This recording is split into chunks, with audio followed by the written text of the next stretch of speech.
휴가들 많이 가신 것 같네요. 저도 아직 휴가는 안 갔습니다. 여러분하고 내일 모레 MT를 휴가로 얼마나 비용도 쌉니까? 10,000원? 10,000원. 비용과 또 에너지와 이런 많은 것들 낭비하는데 감사합니다. 또 휴가 가신 분들은 또 이렇게 영상으로 또 예배 드리실 줄로 믿습니다. 종교 개혁에 성공한 요인 중에 하나가 찬양이 있었다 이런 말이 있습니다. 루터가 개혁됐습니다만 많은 찬양을 했거든요. 만들어서 불렀습니다. 참 우리 복음 축식교 오랜만에 참 예배 왔는데 너무 찬양이 은혜가 되고 우리 찬양팀은 세계적인 수준입니다. 제가 다녀보면 목사님부터 시작해서 제 영혼이 막 회복이 되더라고요. 이렇게 한두 시간만 찬양하고 가도 굉장한 은혜가 임하겠다 이런 생각이 들고 또 신승철 형제님 지금 신학교 다니는 신학교 그 기도 내용이 버릴 게 하나도 없습니다. 너무 제가 또 은혜를 받고 너무 예배가 너무 좋습니다. 지금 하와이 여러분 소식 들었겠지만 지상 낙원과 같은 하와이 마우이 섬인가 거기 한 도시가 라하이나 섬 도시인데 굉장히 유명한 데라고 해요. 유적지도 많고 경관도 좋고 그래서 뭐 꿈에 신혼여행 가게 되면 다 거길 간다고 합니다. 근데 그 도시가 완전히 잿더미가 됐더라고. 사진 이렇게 비교해서 봤는데 지상 낙원과 무슨 종말이 온 것 같아요. 완전히 타버렸어.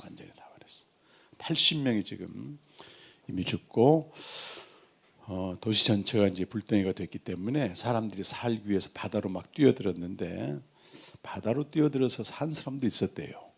근데 오히려 바다에 뛰어들었는데 이제 배에 있는 기름이 넘쳐가지고 거기에 불이 떨어져서 거기서도 많이 죽고 그 현지인 인터뷰를 제가 들어봤더니 종말이 온 것 같다. 100년 전에 정확히 말하면 130년 전에 선교사들이 가서 복음 전해서 교회도 짓고 이제 기독교 국가잖아요 거기가. 근데 종말이 온 것 같다 그런 얘기를 했고 이런 그 뉴스를 보고 또 지금 중국이나 올해 우리도 이제 태풍이 지나갔습니다만 중국과 유럽 이쪽에 엄청난 물난리. 하와이 화재도 기상이변입니다 사실은. 그렇게 큰 불이 될 수 없었는데 갑자기 시속 120km 광풍이 불어가지고 뭐 손을 쓸 수가 없어 인간이. 그래서는 자연재해 물론 거기엔 우리 인간의 욕망으로 그 자연의 어떤 섭리와 순리를 거스르는 것도 있지만은 어쨌든 이런 인간이 감당할 수 없는 통제할 수 없는 이런 재난이 계속되고 있다는 생각이 좀 들어가고 인상적인 것은 종말이 지금이다 이런 생각을 좀 하게 돼요.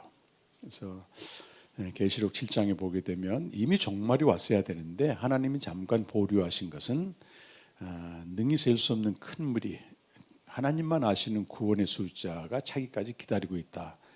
그래서 역사의 의미를 역사를 이제 판단 베는 거는 그 하나님의 간접 계시로 봅니다. 굉장히 중요한 말을 했고 하나님의 완전하고도 직접적인 계시는 종말의 정체를 드러낸다 이렇게 얘기합니다. 종말 굉장히 강조해요. 최근 신학자들은 그렇게 말합니다. 그래서 우리 어느 때보다도 깨어 있어야 되고 노아의 시대, 롯의 시대 예수님이 계속 종말에 대해서 경고했습니다만 먹고 마시고 이렇게 시집가고 장가가는 일상의 문제가 아니고 깨어 있으란 얘기입니다. 똑같이 일상을 살지만 오늘이라도 주님이 오시게 되면 우리가 무엇을 하며 그분을 맞이할 것인가, 또 어떤 존재가 될 것인가. 그 베드로후서 3장 11절 이하 보게 되면 종말이 되게 되면 하늘과 또 땅에 있는 모든 것들이 불에 완전히 녹아서 없어진다. 지금 하와이가 그런 형국이잖아요. 그러면서 이제 믿는 자들에게 격려와 경고를 합니다. 너희가 그날에 어떠한 사람이 돼서 나타날 것인가. 거룩한 행실과 경건한 사람으로 나타나야 된다. 왜? 우리에게는 그 없어지는 게 아니고 없어지는 것을 대체하는 새 하늘과 새 땅이 하늘로부터 내려오게 되고 우리는 그 약속을 받은 사람이 아니겠는가. 그런데 롯의 시대처럼 종말 얘기에도 많은 사람들이 농담으로 여깁니다. 설령 나한테. 근데 이번에 그 우주적인 재앙 어제 이제 세계는 지금이다 풀어보니까 인터뷰한 사람들이 똑같이 하는 말이 이런 건 내 생전 처음이다. 다 그렇게 얘기하더라고. 이제 국내에서도 저 이번에 태풍 지나가면서 막 휩쓸려 갔는데 인터뷰 들어보면 이런 건 처음이다. 이런 건 처음이다. 우리도 예외가 아니라고 하는 걸 깨닫게 됩니다. 그래서 결코 헛되지 않는 수고인 주의 일에 우리가 드려지게 되고 매일매일 주님이 열어놓으신 생명의 길, 생명의 교제로 나가서 우리가 있는 자리에서 주님을 드러내는 게 중요하겠다 생각이 들어갔습니다. 지난번 5월달, 6월달 우리 요르단 이집트 사역은 우리 목사님이 보고를 하셨는데 제가 6월 말에서 7월 사이에 저기 마다가스카르를 다녀왔습니다. 그래서 거기서 하나님이 하셨던 얘기 좀 나누고 오늘 말씀 간단히 증거하려고 합니다. 밑으로 하면 이게 옮겨지는 것인가? 이게 고단기 좀 나와야 되는데 여기 불이 안 들어오네. 됐어요?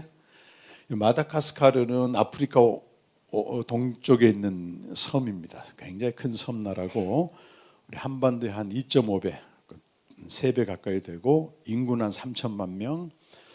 근데 여기는 아직 무슬림화가 안 되어서 막 무슬림들이 들어오고 있는데 토속 신앙이 한 50%쯤 되고 나머지 한 40%는 기독교입니다. 근데 기독교가 이렇게 샤머니즘적인 예수 믿으면 우리를 지켜준다, 보호한다 이런 쪽에 이제 기독교가 좀 많이 가 있습니다. 그래서 거기에 이번에 정남 선교사님 통해서 거기 이제 한 교단과 사역을 하게 됐는데 그다음 이게 안 넘어가네.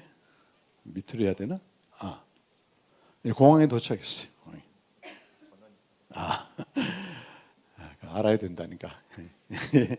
공항에 도착했는데 깜짝 놀랐어요. 제가 8년 만에 다시 갔는데 뭐 아프리카 공항 같지가 않아요. 완전히 새로 지어가지고 있었고 저희가 이제 기념품 또 그 선물 좀 사갔는데 이제 수건이나 이런 여러 가지 정선교사님 그러더라고요. 이걸 분산해서 가져오지 않게 되면 다 압수당한다. 그래서 이제 저희 샤드 갈 때도 그렇지만 제일 관문이 그 세관 통과하는 겁니다. 다 열어보고 또 조사하고 검사하는데 이번에도 기도 많이 하고 이제 갔는데 우리 앞에 있는 중국 사람들은 전부 그걸 까발려 가지고 하는데 우리 여권을 보더니 그냥 통과를 시키는 거예요. 그래서 아이고 우리 기도가 응답이 됐구나. 그리고 이제 나중에 알고 봤더니 거기 한국 대사관의 참사관이 이제 젊은 여자분입니다. 근데 일부러 좋은 그리스도인이에요. 그래서 오지에 근무하겠다고 연장 근무를 지금 마다가스카르에 사고 있는데 한국에서 오토바이 100대를 해서 한국 정부가 지원한 거죠. 경찰들한테 다 나눠준 거 이렇게. 그러니까 공항에 다 경찰들이거든. 코리아 하게 되면 완전히 사람들은 그것도 복음의 통로더라. 나올 때도 마찬가지예요. 한국 여권 봤더니 그냥 프리패스. 주일 예배 때 이제 한인 예배 때 만났더니 그 참석관이 그 얘기를 해서 알게 됐습니다. 잘 통과했고 거기는 하늘이 정말 아름답습니다. 그래서 정남 선교사가 2011년도에 그 단기 선교 갔는데 하늘이 눈부시게 아름다워서 그래서 선교사로 간 이유 중에 하나도 그거예요. 가봤더니 정말 하늘이 아름답고 불 꺼주니까 더 확실하게 잘 보이네요. 2012년 1월달 우리 정남 선교사님 가정이 이제 파송돼서 사역을 했고 이곳이 이제 한국 교회 지원을 받아서 지은 현지 교회입니다. 여기서 저희가 하루 사역했어요. 안바타 푸치교회라고 하는. 여기 교회는 성도들이 삼중 통역을 했는데 저 오른쪽에 있는 우리 청년이 올해 대학을 졸업하고 프랑스로 진학하는 정요한, 그러니까 정남 선교사님의 아들입니다. 막내인데 지금 보시다시피 시각장애입니다. 그래서 한쪽 눈은 완전히 실명했고 한쪽 눈은 약간 시력이 남아있어요. 이렇게 붙여서 이렇게 보거든요. 성경을.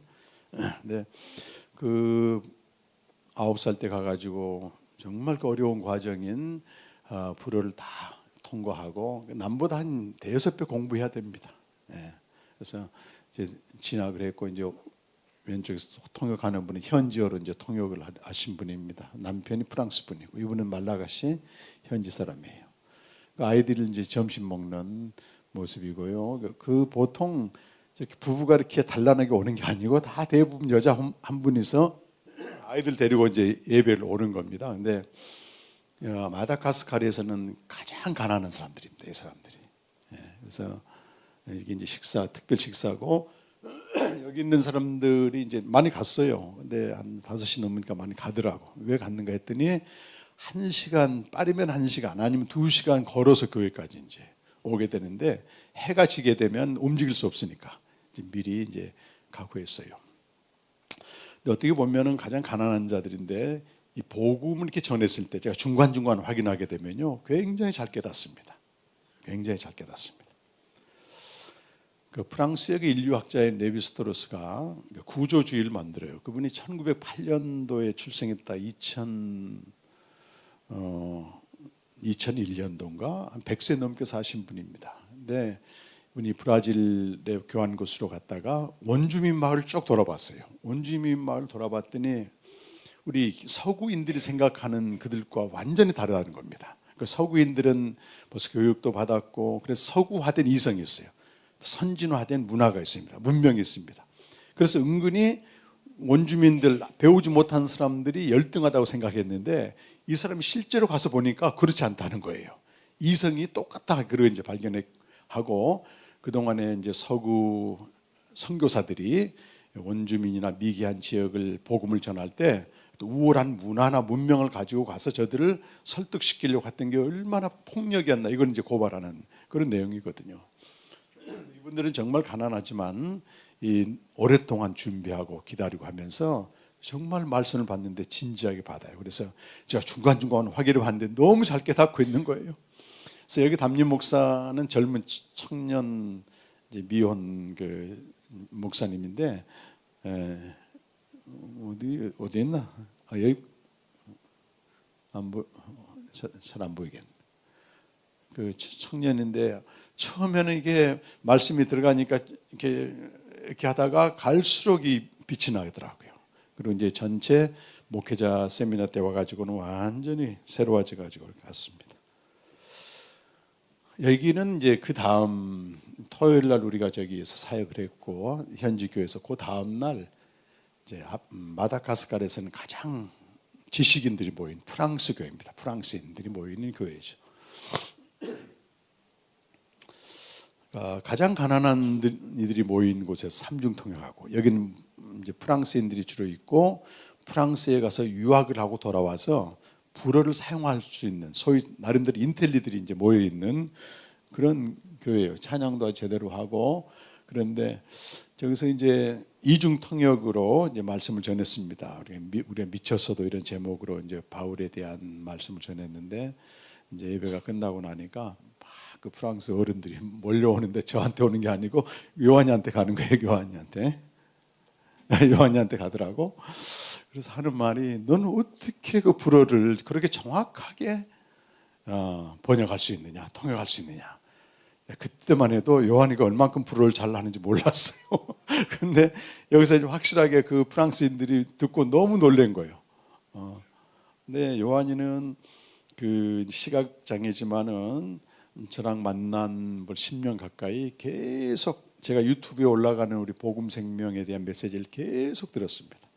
제가 주로 또 아프리카 차디에서 사역할 때는 불어 통역을 했잖아요. 그것도 전부 들었습니다.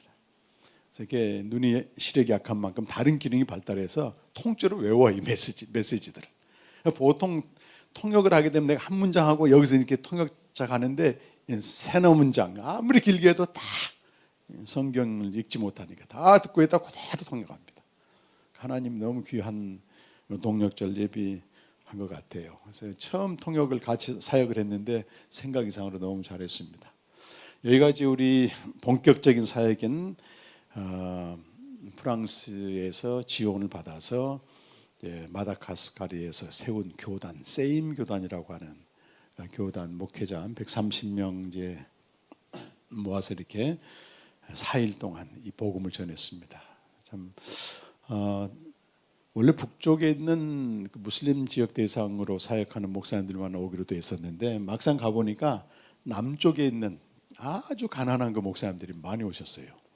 그래서 부부가 주로 이제 오셨고 한 45가정 그리고 싱글로 오신 또 사역자들 해가지고 한 130명 정도 이렇게 이분들이 이제 말씀을 이렇게 들었습니다.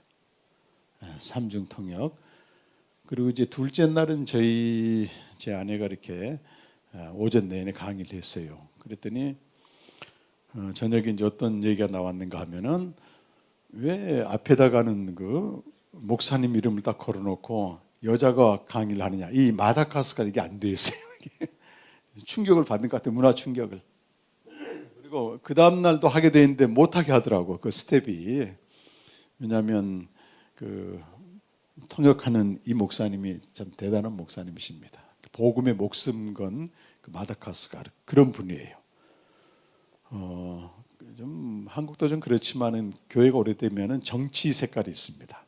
그래서 모함을 많이 받았어요 이분이. 선교사들과 조인해서 이렇게 큰 사역들 하니까 막 오해를 받는 겁니다. 뭐 돈 받는 게 아니라 자기들 수준으로 오해를 하는 거야. 그래서 벌써 20몇 개가 고발은 아닌데 그 이미 총회에 고발이 돼 있더라고요. 문제 제기가 돼 있는 거예요. 근데 딱 앞에다가는 박사 누구 해놓고 남자가 한다 그랬는데 저렇게 하게 되면 사진을 찍어서 또 총회에 고발한다. 이래가지고 이제 거기 우리 한국 선교사님이 제지를 하더라고요. 우리 교단을 위해서 좀. 그래서 제지를 뭐 받아들였죠. 저희는 당연히. 나머지는 제가 다 했는데 나중에 봤더니요. 우리 사모가 이제 복음 전할 때 같이 따라온 사모님들이 충격과 도전을 받은 거예요. 그걸 저녁 기도회 때 얘기를 이제 하고 이제 사모가 전할 때 사모들은 뒤에 밥 해주고 뭐 이렇게 빨래 해주고 집안 뒤치다거리 하는 게 아니고 사모도 복음 전도자로 불렀다. 이를 강조하면서 직접 전했는데 그게 사모들한테 너무 큰 은혜가 되고 충격이 되고 자 그 뒤로부터 말씀을 듣는데 목사님들보다 사모님들이 더 열심히 들어요. 사모님들은 성경책도 없습니다. 목사님들이 너덜너덜한 거 하나 들고 있어서 우리 사모님들까지 성경을 전부 이렇게 한 권씩 사드렸거든요.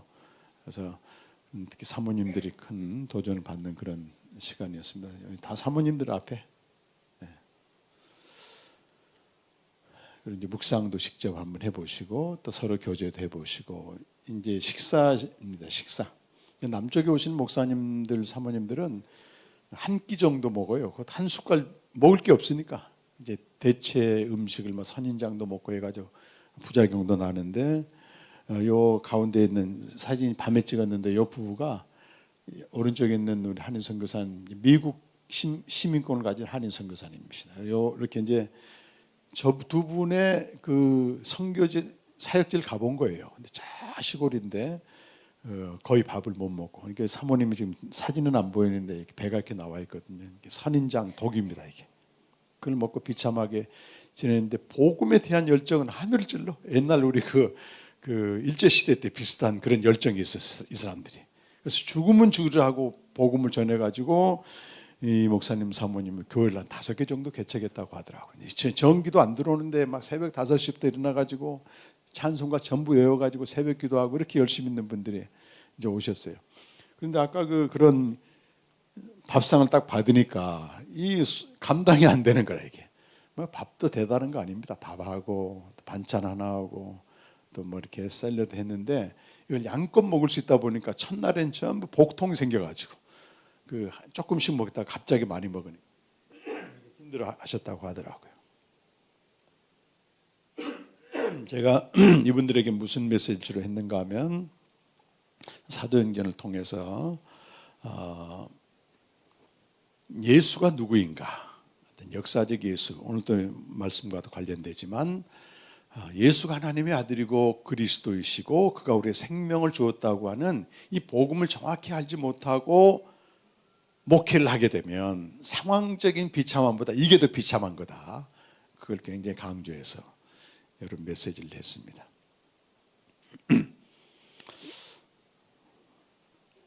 선물 나눠줬고 저희가 이렇게 하나님이 많이 축복을 해주셨습니다. 그리고 이제 성경을 100권 이상을 모두 나눠주는데 이렇게 사인을 전부 하라고 하더라고요. 근데 사인하라고 한 이유가 참 기가 막힌 거예요. 이걸 그냥 새 걸로 주게 되면 저기 우리나라 돈으로 10,000원이고 마다가스카르 돈으로 3만 알이쯤 됩니다. 3만 알이면 아주 힘들지만 한 달을 살 수 있는 그 금액이에요. 쌀 사고 이렇게. 근데 이걸 다 판다는 거예요. 그냥 그럴 거 아니겠습니까? 아무리 목사님이라도 먹는 게 없는데 어떻게 하겠어 그거를. 팔기 때문에 사인을 해야 된다. 그래서 하나하나 제가 사인해서 이렇게 드렸어요. 그리고 그 나라 돈으로 15만 아리를 우리가 따로 특별 헌금을 좀 걷어가지고 이분 나눠드렸습니다. 한 석 달 정도는 걱정 없이 살 수 있도록. 너무 좋아하시더라고. 예. 그 전체 사진입니다, 이분들이. 예. 아침마다 저희가 이제 교제를 하면서 하루 시작해요. 각자 주님과 교제하고 또 모여서 함께 교제하는데, 여기 이제 요한이, 제가 요한이한테 은혜를 많이 받았습니다. 이 통역을 하면서 은혜를 받더라고. 그러면서 저희 아내가 어느 부분 했냐면, 내가 어디 있느냐, 아버지 품에 있어야 될 네가 어디 있느냐, 그 외칠 때 이 요한 형제가 충격을 받은 거예요. 그러면서 이 시간에 나누더라고. 보니까 자기가 이제 고3이고 대학 준비하느라고 하루 10시간씩 공부하다 보니까 생명의 교제를 안 한 거예요. 이걸 그동안에 열심히 했는데, 근데 내가 어디 있냐, 그것이 자기를 찾는 음성으로 들렸는데, 여기 목사님들이 복음도 잘 모르고 생명도 몰라. 이것도 비참하지만 더 비참한 것은 복음도 알고 생명도 하는데 생명의 교제를 하지 않는 게 더 비참하다. 그걸 막 나누는 거예요, 여기서. 우리가 막 도전을 받고, 요한 형제한테 끝나고 나서 요한아 수고했다 그러면 수고할 힘을 주신 주님께 감사합니다. 한마디 한마디가 메시지가. 수고할 힘을 주신 하나님께 감사. 이렇게 얘기하고, 이게 나눌 때 그 얘기도 하더라고. 자기 절친 한 명이 마다가스카르에 같이 살다가 카메룬으로 이사를 했어요. 카메룬. 근데 여자친구들하고. 근데 신앙적인 친구예요. 그래서 보통 전화를 하면 1시간씩 통화한대. 나 오늘 로마서 읽었는데 이런 은혜를 받았다. 너는 고린도전서 읽었는데, 이렇게 이제 교제를 하는데, 최근에 그 친구한테 전화할 때 그 친구가 너무 기뻐가지고 이제 전화를 한 거예요. 그동안에 스마트폰 이걸로만 성경 읽다가 어떻게 페이퍼로 된 종이 성경책을 받고 너무 기뻐하더래. 야, 난 이제 이 책을, 그 얘기를 딱 듣는데 또 찔림이 오는 거예요, 자기한테. 자기는 옛날부터 페이퍼 성경, 종이 성경책 있는데 이걸 열심히 보지 못했다. 이런 식으로 한마디 한마디 이렇게 메시지가 됐는데, 제가 이제 한국에 돌아와서 지금 한 달 좀 넘었는데 지금도 매일 묵상을 합니다. 근데 묵상 내용이 굉장히 길어요. 근데 그걸 어떻게 짧은 시간에 하나 했더니, 어느 날 이렇게 오전 9시에 우리가 안성 캠프 갈 때 기도 부탁을 하면서 딱 메시지를 보냈는데, 거기 현지 시간으로 3시인가 그렇습니다. 새벽 3시. 근데 정남 선교사가 이렇게 답장이 왔더라고. 그래서 내가 안 자고 무슨 답장을 했어 했더니, 요한이 방에는 2시부터 불이 켜져 있대. 2시부터 묵상하느라고. 그럼 매일 저녁마다 가족끼리 모여서 또 교제 모임을 하고. 근데 이게 요한이 묵상을 제가 쭉 읽어보니까요, 웬만한 신학자들 이상이라. 그 복음과 생명을 어려서부터 완전히 자기 걸로 소화해서 그런지 어느 부분을 묵상해도 제가 막 감탄을 해가지고 우리 공동체 나누게 됐습니다만, 그 한번 내가 올릴 때 나눠 보십시오, 여러분. 그 최근에는 또 안 와. 그래서 또 중단됐나 그랬더니, 목사님 지금 프랑스어로 하고 있대. 프랑스어로. 이제 프랑스 대학으로 이제 가야 되니까 그래서 걱정하지 마십시오. 매일 하고 있습니다. 그랬더라고. 참 너무 귀한 동력자로 하나님께서 허락하신 것 같아요. 이렇게 했고 다 끝난 것 같은데, 예. 하나가 더 있나? 또 없습니까? 여기는 그 오른쪽에 있는 파란 가운 입은 분이 이재훈 선교사님이라고 우리 한국에도 많이 알려졌습니다. 그 이태석 신부상도 받고 마다가스카르에 지금 20년 넘었는데 엄청난 사역을 해요, 이분이.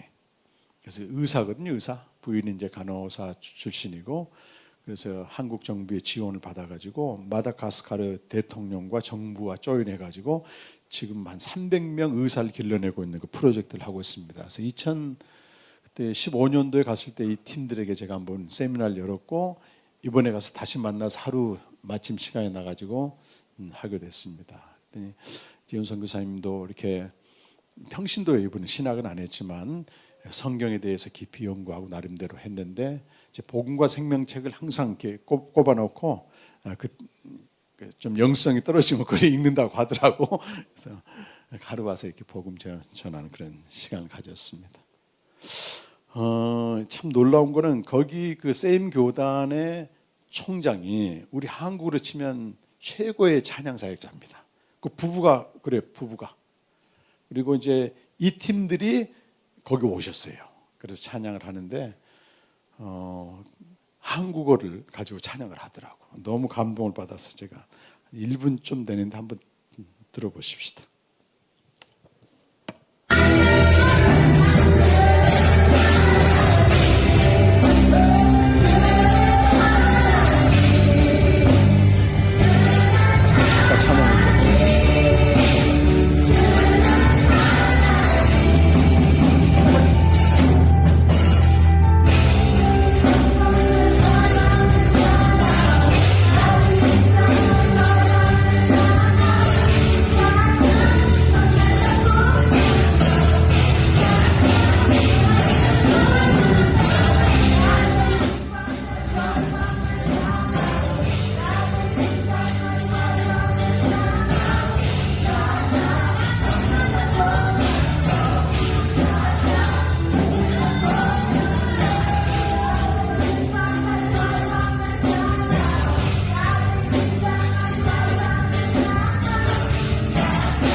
네, 거기까지 보고했습니다.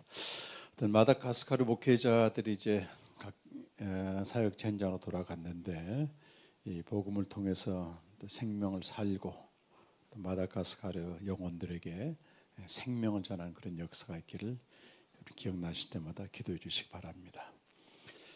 지금 21세기의 주제는 철학이든 신학이든 존재론입니다. 존재론. 인간이 누구냐는 거예요. 인간은 많은 그 데카르트 이후 이성과 과학의 발전으로 엄청난 그 존재물 소위 많은 걸 가지게 됐고 누리게 됐고 또 소유하게 됐고 발명하게 됐는데 그에 비례해서 우리 인간은 갈수록 비참해지게 됩니다.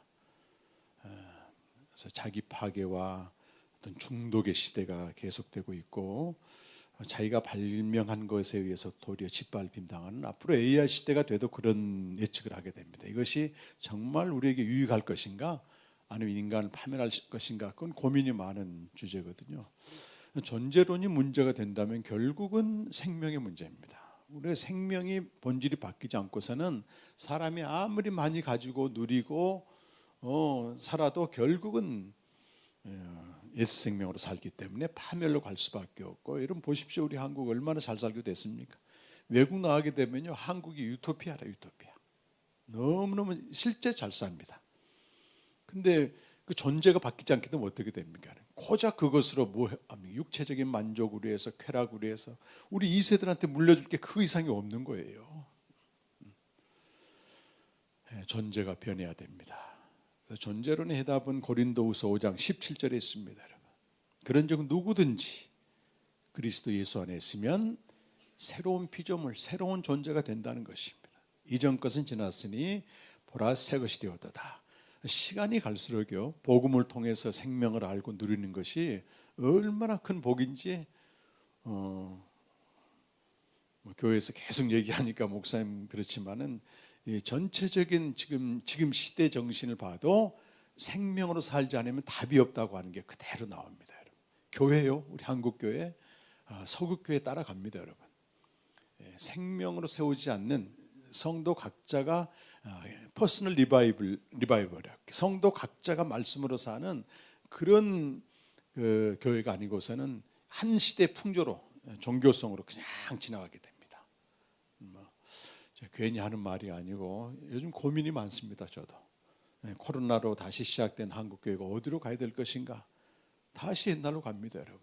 인간에 의한, 인간이 주체가 되는 교회는 그 엄밀히 말해서 조직화된 종교기관이지 생명으로 세워지는 교회, 주님이 직접 무덤에서 지어진 성전만이 하나님의 교회라고. 이건 하나님이 절대 주권을 가지고 주도권을 가지고 움직인단 말이에요. 이것이 여러분 정말 자부심을 가지고 어느 시대나 이렇게 이런 그 시대성에 부응한 메시지를 전하면 사람들이 막 모여듭니다, 여러분.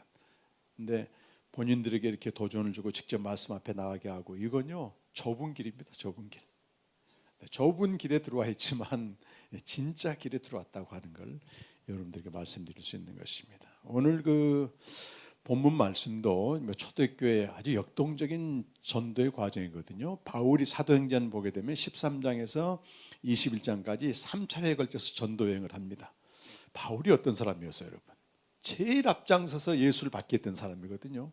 왜 받겠습니까? 제가 지난번에도 말씀드렸지만 자기가 확신하고 있는 예수는, 자기가 확신하고 알고 있는 예수는 역사적 예수예요. 십자가에 죽은 자예요. 그런 자는 하나님 저주에서 죽은 자인데 하나님이 저주한 자를 그리스도로 믿고 있는 이 교회가 이해가 안 되는 거라 그 말입니다. 완전히 이단시해 가지고 다 죽이려고 하다가 다메섹 탁 가는 도중에 부활하신 예수님이 탁 나타났다고. 그때 바울이 눈 뜨자마자 두 가지를 전합니다. 예수는 하나님의 아들이다. 예수는 그리스도다. 이걸 전하는 거예요. 전에 예수를 박해하는데 미쳤던 사람이 이제는 예수를 전하는데 미친 사람이 돼. 예수는 달라진 게 없습니다. 역사적 예수는 그대로입니다. 근데 그가 인간이 원하고 인간이 대망하는 그런 메시아가 아니고 하나님의 아들로서 십자가에 죽으신 그리스도라고 하는, 그리스도라고 하는 거는요 그리스도로서 예수입니다. 예수 그리스도가 고유명사로 붙어버린 게 아니고 그 그리스도로서 예수라 그 말은 고린도후서 5장 14절에 있는 말씀처럼 한 사람이 모든 사람을 대신하여 죽었다는 거예요. 그 그리스도가. 그러므로 우리도 죽었다. 그를 믿기만 하면 우리는 새로운 생명을 얻는다. 고린도후서 5장 14절 15절에서 그걸 얘기하고 있습니다. 근데 자기도 옛날에는 그걸 몰랐다는 거예요. 예수를 육신 자기 관점으로만 알았지 그가 모든 사람을 대신하여 죽었다는 사실은 몰랐다. 그러니까 어떻게 됩니까? 전에는 자기가 이스라엘 백성으로서 선민의식을 가졌지만 이제는 그게 아닌 거야. 이 이스라엘뿐만 아니고 저 믿지 않는 야만인들까지도 위해서 죽었기 때문에 내가 이 복음을 전해야 된다는 거예요. 그래 예수께 미쳐버린 것입니다. 사람 영혼을 보는 눈이 완전히 달라져요. 그가 구원 안 받았어도 아직은 이미 예수께서 그가 대신 죽어준 한 귀한 영혼이고 이미 구원받고 교회에 들어온 사람은 우리가 어떤 경우도 판단하거나 업신여겨서는 안 되는 그리스도가 대신 죽어주셔서 구원하신 하나님의 자녀잖아요. 그러니까 믿음이 강한 자와 약한 자가 똑같이 소중하다는 얘기를 로마서에서 계속 하고 있는 것입니다. 그런데 아볼로라고 하는 사람은 오늘 본문 보니까요 알렉산드리아에서 출생했다. 오늘 24절에 나오는데 당시에 알렉산드리아는 로마와 또 안디옥과 알렉산드리아가 3대 도시였는데 한마디로 학문의 도시였습니다. BC 3세기에 그 프톨레미 왕조에서 어마어마한 뭐예요? 도서관을 지어놔서 도서관을. 물론 그건 없어졌지만 우리 지난번 목사님도 같이 이제 우리 알렉산드리아 갔을 때 그 자리에다가 세계적인 가장 큰 그 도서관을 또 지어놨더라고요. 그러니까 모든 학문이 그걸로 집중되는 거예요. 학문과 종교의 도시인 거기서 아볼로가 태어나고 자랐기 때문에 이 사람은 엄청난 학문을 가지고 있어요. 그런데 오늘 보십시오, 여러분. 24절 보니까 언변이 좋아, 말도 잘하고 성경에도 능통하고 뭐 다 갖췄어요. 달변가에다가 성경에 능통한데 25절 말씀 보니까 그가 일찍이 주의 도를 배워 열심으로 예수에 관한 것을 자세히 말했다란 말은 정확히 말했다 그 말도 됩니다. 그런데 뭐만 알고 있다고는 돼 있어요? 요한의 세례만 알고 있었다. 그런데 요한의 세례만 알았다고 해서 다른 걸 전한 게 아니고 주의 도를 배워서 예수에 관한 것을 정확히 자세히 설교했다는 겁니다, 여러분. 그럼 다 된 거 아니겠습니까, 여러분?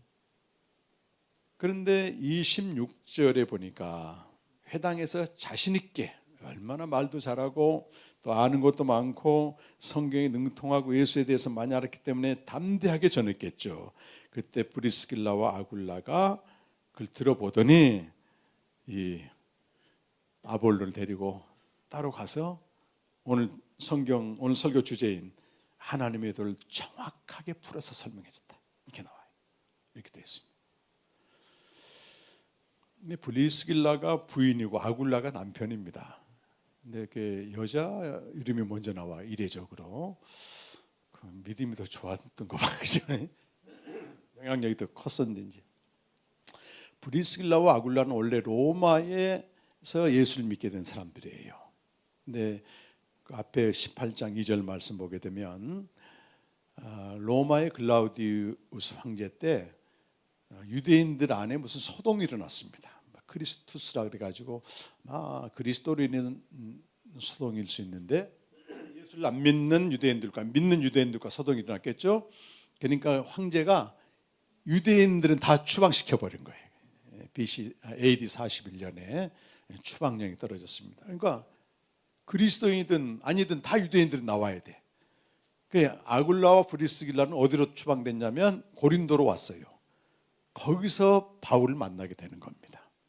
그러니까 이 부분은 자기들도 그리스도인이었지만 바울을 만나서 더 정확하게 복음을 들었던 것 같아요. 근데 자기가 복음을 깨닫고 보니까 이 말도 잘하고 예수에 대해서 설교도 잘하고 성경도 능통한데 가장 중요한 게 빠져 있는 거예요, 이게. 그래서 데려다가 참 제가 이 부분을 얼마 전에 묵상하는데요. 지금 말씀을 전하고 있는 사람이 말씀을 듣는 자에게 배운다는 게 쉽지 않습니다, 여러분. 정말 어려워요, 이거는. 그러니까 여러분이 복음을 깨달았어요.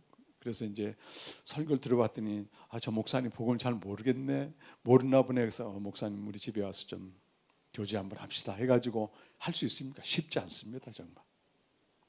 그런데 그때는 됐었단 말이에요. 참 아볼로가 참 겸손했던 사람 같아요. 다 안다고 얘기하지 않고. 뭐가 바뀌었습니까? 더 정확히 풀어드렸더니 27절 말씀 보니까 여기 달라진 아볼로를 말하고 있습니다. 27절 말씀 우리 한번 읽어보실까요?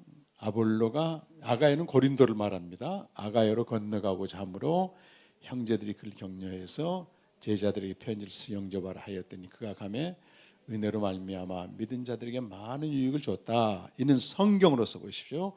예수는 그리스도라고 증언하여 공중 앞에서 힘있게 유대인을 이겼더라. 이렇게 돼요. 여기 보면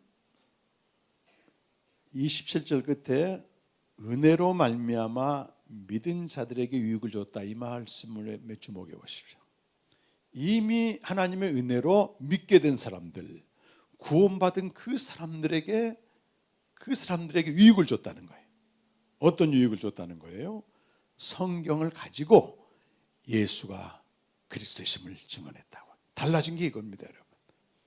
그럼 전에 요한의 세례만 받았을 때는 역사적 예수만 전했다면 이제 브리스길라와 아굴을 통해서 더 정확히 성경을 풀어서 듣고 나서 이분이 그리스도다. 단순히 역사적으로 살았던 그분이 아니고 그분이 십자가에 죽으시고 부활하셔서 우리에게 생명을 주시는 그리스도다. 이걸 전했다고 하는 것입니다.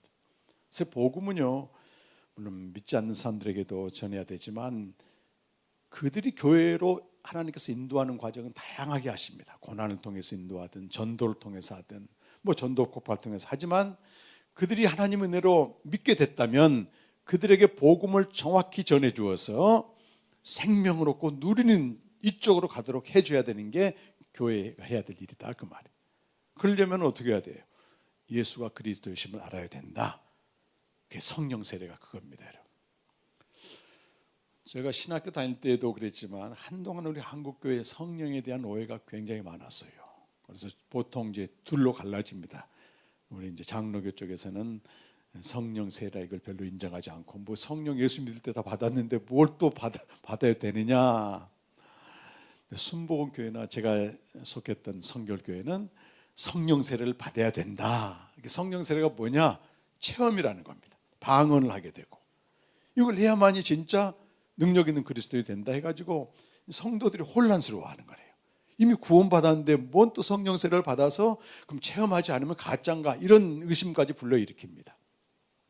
요즘은 그런 게 좀 많이 이제 수그러들긴 했지만 하여튼 1900년대 말 2000년대 초까지 이게 굉장히 그래서 어떤 교단에서 심지어 방언하지 않으면 구원도 못 받았다 이런 이상한 얘기를 해가지고 방언 받으러 저기 기도원에 가게 되면 막 밤새도록 기도하게 되면 자기도 모르는 소리 나오게 되면 방언 받았다 이렇게 이제 저도 거기에 휩쓸려 가지고 모르지만 열심은 있었어요 제가. 그래서 방언 집회되었습니다. 전도사 때 제가 아는 집사님들 모아놓고 우리 전도사들 몇 명이 막 기도를 해. 근데 방언이 안 나와 그래도 그럼 할렐루야를 거꾸로 시켜 룰랄리야 막 시키고 반복하면 막 그렇게 엉터리였어 엉터리. 자 기가 막힙니다 지금 보면. 근데 이제 성도들은 모르니까 신령한 목사다, 신령한 전도사 해가지고 또 추정하고. 성령 세례에 대해서 가장 정확한 내용은 예수님이 직접 하신 말씀 속에 다 들어 있습니다. 그 말씀은 안 보고 현상과 사람들의 말을 통해서 다 그쪽으로 간단 말이에요. 자, 누가복음 말씀 한번 잠깐 가서 보겠습니다. 부활하신 예수님이 제자들에게 마지막으로 당부한 내용이 누가복음 24장 44절부터 49절까지 나옵니다. 원래 성령 세례라는 말은 사도행전 1장에 나오는데 여러분 누가복음과 사도행전은 똑같은 저자인 누가가 지었어요. 누가가. 그래서 누가가 이 누가복음을 첫 번째 쓴 글이라고 얘기하고 사도행전은 두 번째 쓴 글이라고 얘기하고 있는 것입니다. 저자가 똑같다고요. 그래서 누가복음 24장 말씀은 사도행전 1장을 보충하고 있는 것입니다. 더 중요하죠. 어떻게 보면 우리 44절부터 49절까지 말씀을 한번 천천히 읽어보겠습니다. 시작. 또 이르시되 내가 너희와 함께 있을 때에 너희에게 말한 바 곧 모세의 율법과 선지자의 글과 시편에 날 가리켜 기록된 모든 것이 이루어져야 하리라 한 말이 이것이라 하시고 이에 그들의 마음을 열어 성경을 깨닫게 하시고 또 이르시되 이같이 그리스도가 고난을 받고 제3일에 죽은 자 가운데서 살아날 것과 또 그의 이름으로 죄의 사함을 받게 하는 회개가 예루살렘에서 시작하여 모든 족속에게 전파될 것이 기록되었으니 너희는 이 모든 일의 증인이라. 볼지어다 내가 내 아버지께서 약속하신 것을 너희에게 보내리니 너희는 위로부터 능력으로 입혀질 때까지 이 성에 머물라 하시니라. 여러분 이 내용이 아주 중요해요. 이 내용을 가지고 사도행전 1장을 누가가 요약해서 기록한 것입니다. 그렇다면 그리스도가 누굽니까 여러분? 여기 모세 율법 선지자의 글 시편은 보통 당시에 구약 성경을 가리킬 때 이 세 가지를 얘기하는 겁니다. 모세의 글 또는 선지자의 두 가지 얘기하든지 시편까지 넣어서 타나크라고 얘기하죠.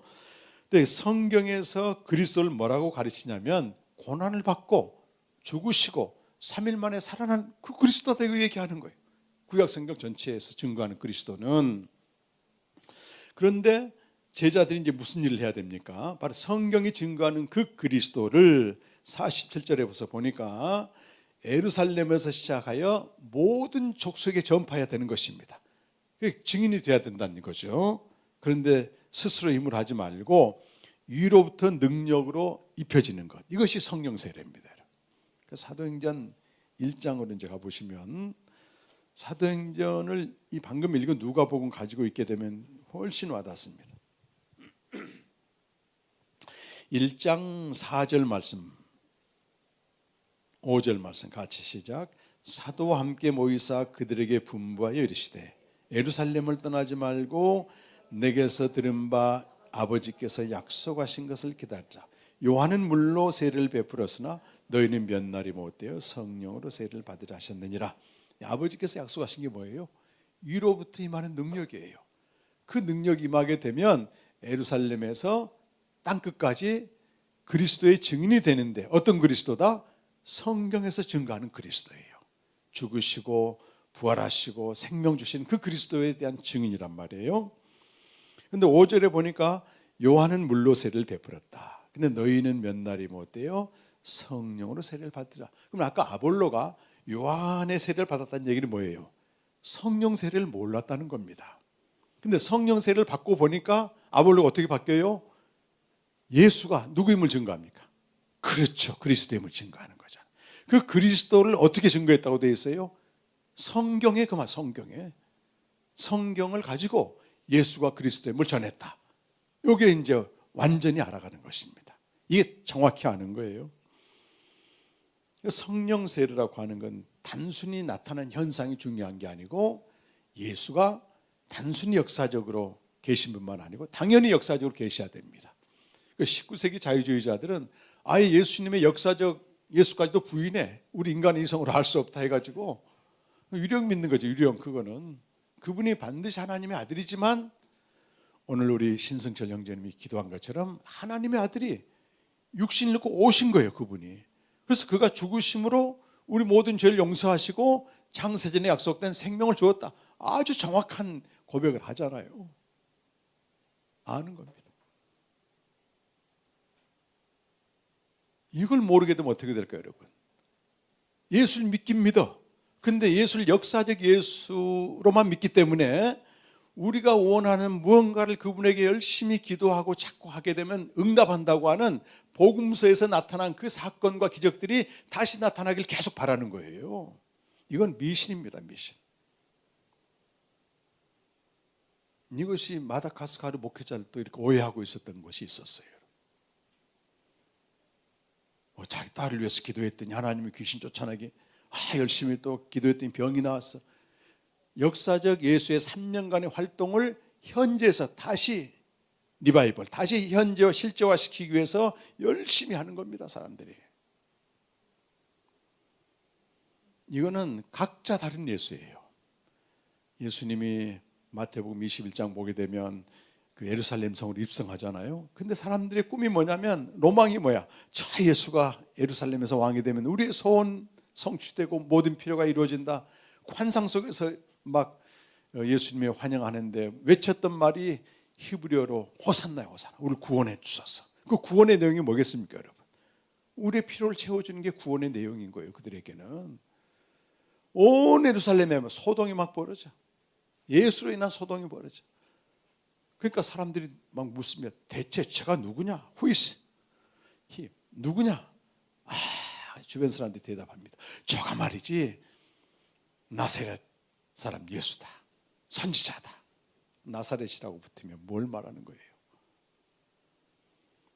지난번에 7월 마지막 주에 그 천안의 세운교회 갔더니 우리 이정민 목사님 이 말씀 가지고 각자 예수라는 말씀으로 복음 전하는데, 복음 전하다 무슨 얘기 하냐니, 지금도 필리핀에 가면 그 성지순례 코스가 브렉 나사렛 데이라고 하는 1월 9일 날 1년에 한 번씩 열린다고 합니다.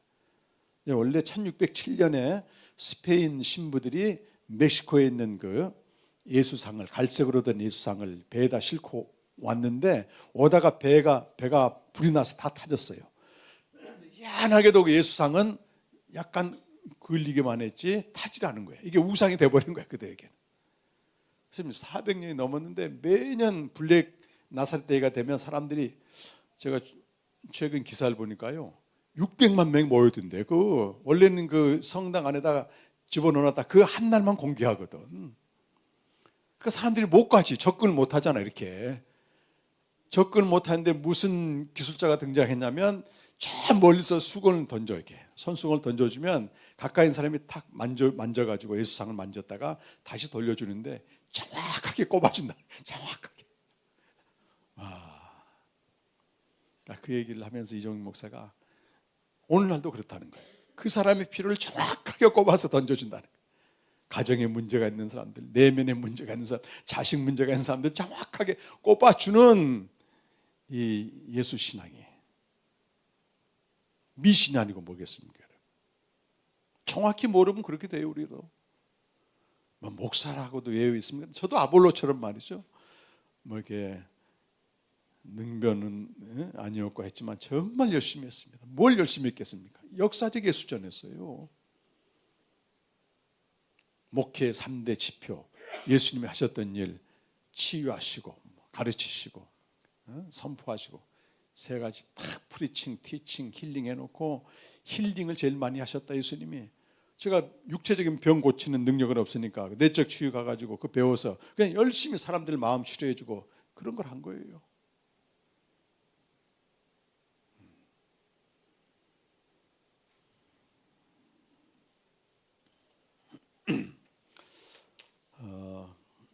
그러다 정말 하나님의 은혜로 이렇게 심판을 받고 무덤의 자리에서 말씀을 하나하나 읽어보니까 난 너무 잘못 알았더라고요. 그러니까 저는 사실 이 세상에 없어야 될 사람입니다. 죽음을 구했어요. 죽음을. 하나님이 이렇게 살려놓으시고 생명을 전하게 하는 게 너무 참 기이하고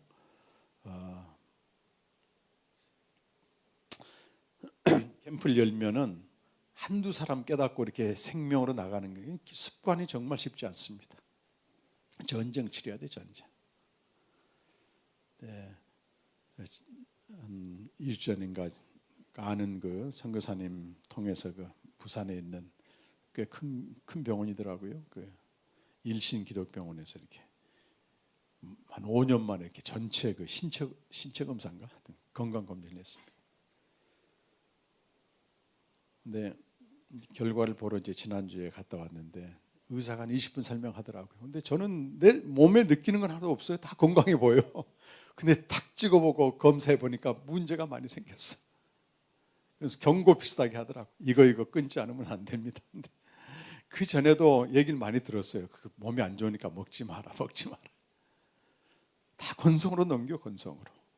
의사가 정확한 데이터를 가지고 얘기를 하니까 당장 끊어지더라고요, 이게 정확하게 알려주니까 습관이 바뀌어. 우리가 진리를 대충 알게 되면요, 그냥 이건 액세서리처럼 믿습니다.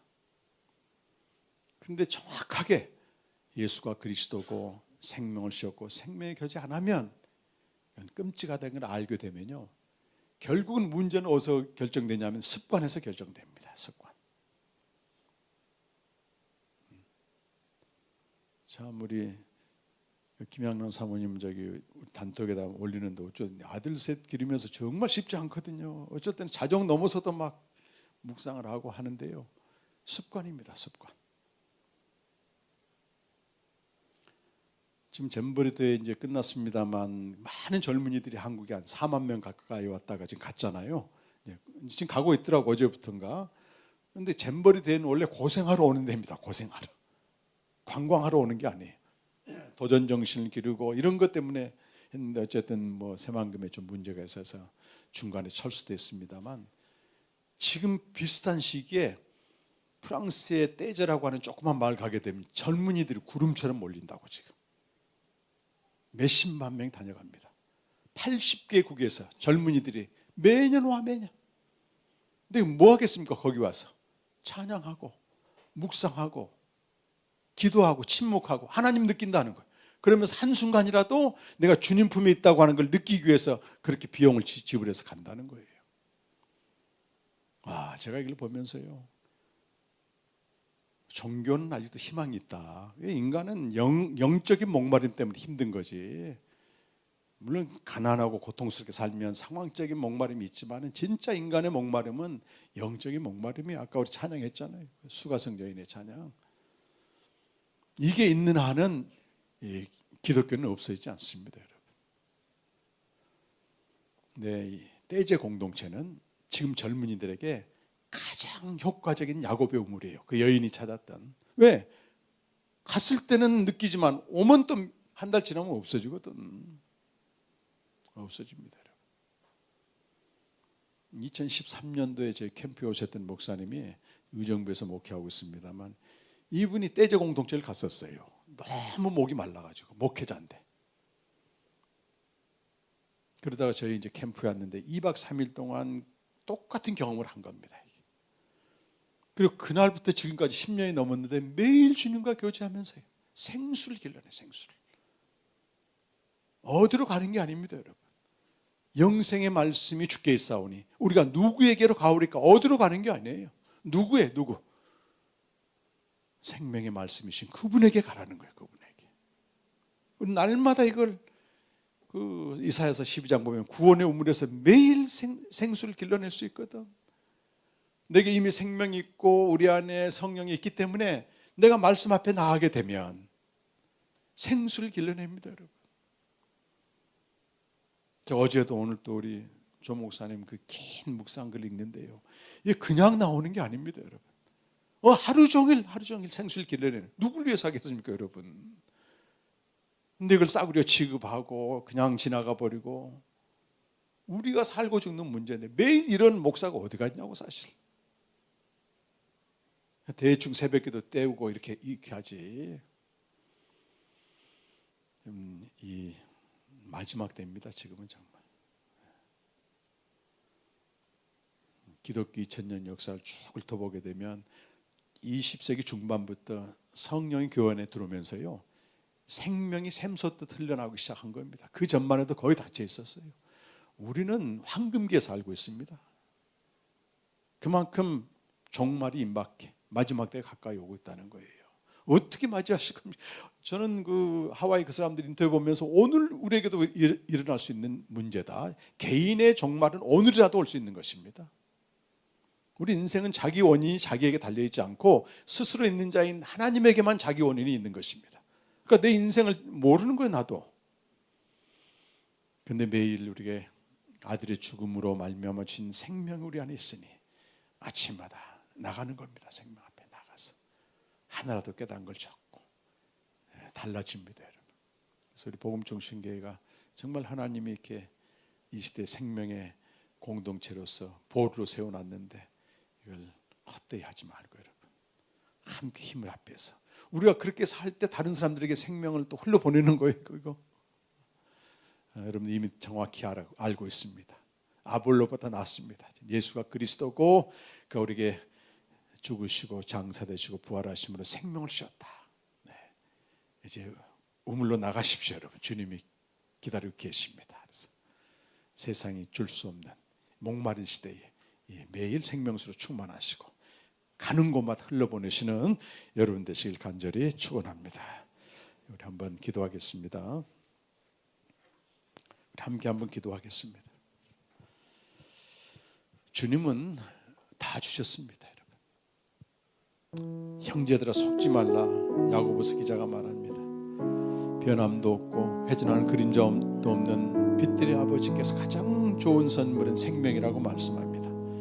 생명을 살아내는데 우리 함께 서로 격려하고 힘을 모으고 또 그래서 우리 공동체를 통해서 생명이 흘러갈 수 있도록 목마른 시대지 않습니까? 지금 이런 각자 개인이 되고 교회가 되게 해달라고 다 같이 한번 기도하겠습니다. 하나님 아버지 감사합니다. 사랑하는 귀한 공동체 지체들에게 아버지 하나님이여 정말 우리가 무엇을 어떻게 될지 할 바를 알지 못하는 시대에 변절되는 시대에 저희들이 서 있습니다. 하나님 아버지 우리 한 분 한 분에게 이 시간 성령으로 역사하여 주셔서 예수를 더 정확히 알고 예수와 그리스도심을 믿기 때문에 그가 우리에게 생명을 주신 거예요. 하나님 그 생명으로 살게 하시는 분이라고 하는 사랑하시도록 성령님 역사하여 주옵소서. 한 분에게 이 시간을 베풀어 주셔서 생명으로 나가는 길이 좁고 너희 감당할 수 있도록 역사해 주시는 주님 간절히 원합니다. 주님 감사합니다.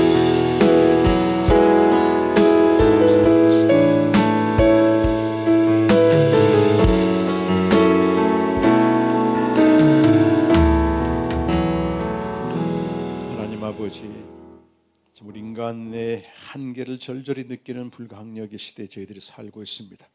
그런 저희들을 위해서 하나님은 그 아들을 이 땅에 보내시고 이 영원한 생명을 주셨습니다. 이 귀한 선물을 우리가 헛되이 다루지 않게 해주시고 매일 생명의 삶을 살아 우리 안에서 생수가 흘러넘치며 흘러넘치는 생수로 많은 이들에게 또 생명을 전할 수 있는 주님, 오늘이라도 종말이 올 수 있습니다. 그 앞에서 거룩하고 경건한 우리 삶으로 드러날 수 있도록 역사하여 주시옵소서. 예수님의 이름으로 간절히 기도드립니다.